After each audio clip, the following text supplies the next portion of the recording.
ఓం నమో వెంకటేశయ్య. అందరికీ నమస్కారం. తిరుమలలో అలిపిరి మెట్ల మార్గంలో మళ్ళీ చిరుత సంచలనం భక్తులను హడలెక్కిస్తుంది.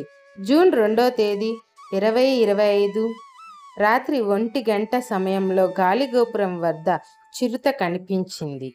ఈ ఘటన అలిపిరి మెట్ల మార్గంలో ఉన్న సీసీటీవీ ఫుటేజ్లో రికార్డ్ అయింది. గాలిగోపురం సమీపంలో చిరుత వెళుతున్న దృశ్యాలు స్పష్టంగా కనిపిస్తున్నాయి.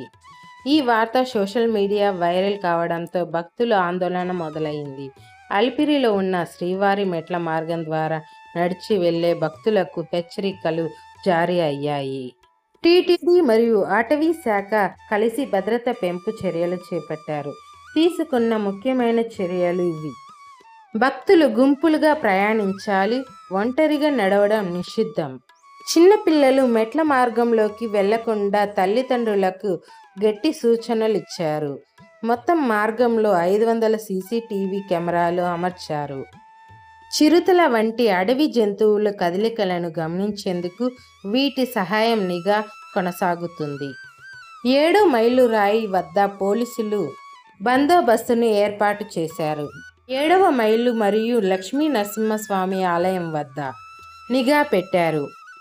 భద్రతా దృష్ట్యా రాత్రి వేళలో మెట్ల మార్గానికి మూసివేసే విషయాన్ని పరిశీలిస్తున్నారు. పిల్లలు తల్లిదండ్రుల ఫోన్ నెంబర్లతో కూడిన ఐడి ట్యాగ్లను ధరించాలి అనే నిబంధన ప్రవేశపెట్టారు.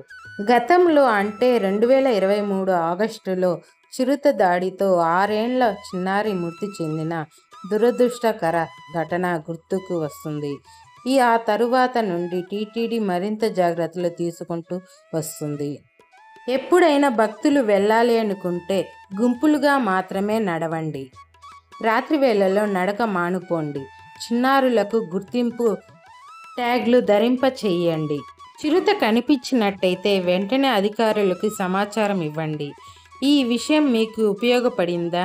మరిన్ని భక్తిమయమైన మరియు సమగ్ర సమాచారం కోసం మా ఛానల్ను తప్పకుండా సబ్స్క్రైబ్ చేసుకోవడం మర్చిపోకండి. ఈ వీడియో మీకు నచ్చినట్టయితే లైక్ చేయండి, షేర్ చేయండి, కామెంట్ చేయండి. శ్రీవారి ఆశీస్సులు మీ మీద ఎల్లప్పుడూ ఉండాలని కోరుకుంటూ సర్వేజన సుఖినో భవంతు.